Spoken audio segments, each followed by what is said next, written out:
का रुख यहाँ पर कर लेते हैं। बड़ी खबर दिल्ली से, कांग्रेस फैक्ट फाइंडिंग कमेटी की बैठक, ये बड़ी जानकारी। दिल्ली में कमेटी की अहम बैठक होगी और 8 सदस्यीय कमेटी करेगी हर मुद्दे पर मंथन। तो विधानसभा चुनाव में मिली हार पर मंथन होगा इस बैठक में और हारने वाले सभी 52 प्रत्याशियों को बुलाया गया है। एक एक कर सभी से पूछे जाएंगे हार के कारण। तो करण सिंह दलाल है कमेटी के चेयरमैन। ये बड़ी जानकारी आपको बता दें, कांग्रेस फैक्ट फाइंडिंग कमेटी की बैठक, ये बड़ी जानकारी आ रही है, दिल्ली में होगी कमेटी की अहम बैठक की जानकारी आपको दे दें। 8 सदस्यीय कमेटी करेगी हर मुद्दे पर मंथन। तो विधानसभा चुनाव में मिली हार पर भी मंथन किया जाएगा, यह भी एक मुख्य एजेंडा रहेगा इस बैठक का। स्पर्श शर्मा संवाददाता हमारे साथ इस बीच जुड़ गए हैं ज्यादा जानकारी के साथ। स्पर्श, कांग्रेस फैक्ट फाइंडिंग कमेटी की बैठक होने जा रही है, कितने बजे बैठक होगी और कितनी महत्वपूर्ण ये मानी जा रही है बैठक? देखिए, बिल्कुल आज दिल्ली में हरियाणा कांग्रेस जो फैक्ट फाइंडिंग कमेटी है उसकी बैठक मुझे नजर आई थी। करण दलाल की अध्यक्षता में एक फैक्ट फाइंडिंग कमेटी बनाई गई थी जी। और आज जो है ये फैक्ट फाइंडिंग कमेटी अपनी जो बैठक है वो दोपहर 12 बजे दिल्ली में करती हुई जो है जिस तरीके से विधानसभा चुनाव में कांग्रेस को हार का जो ठीकरा है वो जो है देखना पड़ा था। ऐसे में क्या कारण रहे हैं हार के पीछे वो जानने की कोशिश जो है ये फैक्ट फाइंडिंग कमेटी करती हुई नजर आएगी।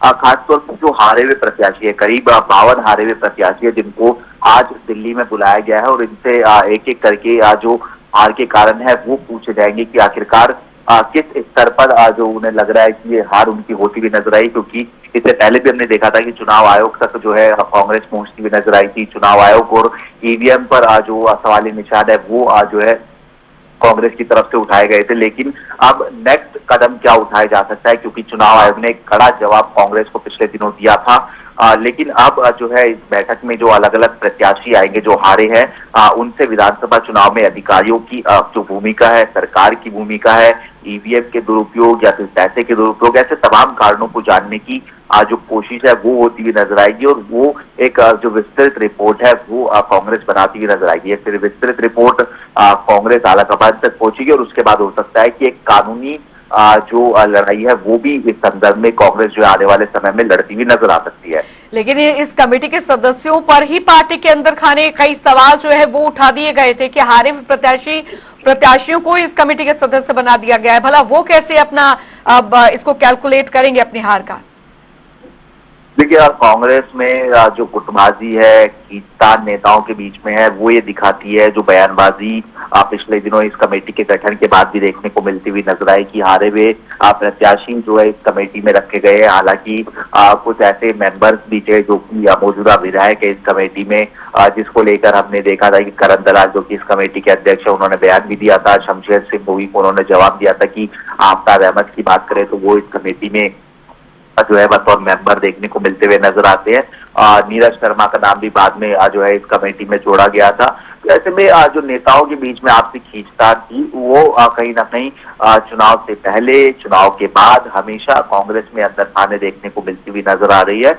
और कांग्रेस को न केवल जो ईवीएम है या फिर अधिकारी हैं, सरकार है, उनकी भूमिका को ध्यान में रखना है, बल्कि ये भी ध्यान में रखना होगा या फिर इसको लेकर भी ध्यान देना होगा कि कांग्रेस के जो अंदर खींचतान थी वो कितनी बड़ी जो है जो एक कारण है वो साबित हुई है हार का, ये भी कांग्रेस को देखना होगा। लेकिन अभी जो हमारे पास जानकारी है उसके मुताबिक 52 प्रत्याशियों को दिल्ली बुलाया गया है। उनसे तमाम ऐसे विषयों पर चर्चा होगी जिसमें अधिकारियों की भूमिका की बात की जाए, सरकार की भूमिका की बात की जाए, ईवीएम की बात की जाए और इस तमाम चीजों को जो है एक जो है एक सूचीबद्ध किया जाएगा अनियमितताओं को और उसके बाद में जो कानूनी जो रूप है वो कांग्रेस जो है आने वाले समय में अपनाती हुई नजर आएगी।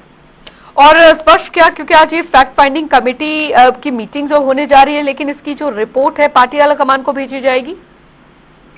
देखिए, बिल्कुल ये फैक्ट फाइंडिंग कमेटी जो है एक बैठक पहले भी दिल्ली में कर चुकी है और उसमें तय हुआ था कि 9 तारीख को यानी आज 12 बजे तमाम प्रत्याशियों को बुलाया जाएगा और इसमें जो नए सह प्रभारी बने हैं हरियाणा कांग्रेस के जितेंद्र बघेल वो भी शिरकत करते हुए जो है नजर आएगी। हम जानते हैं कि जो प्रभारी है दीपक बावरिया, वो पहले ही अपना जो इस्तीफा है वो कांग्रेस को जो है पेशकश कर चुके हैं, यानी पार्टी आलाकमान को पेशकश कर चुके हैं, और वो लंबे समय से बीमार चल रहे हैं।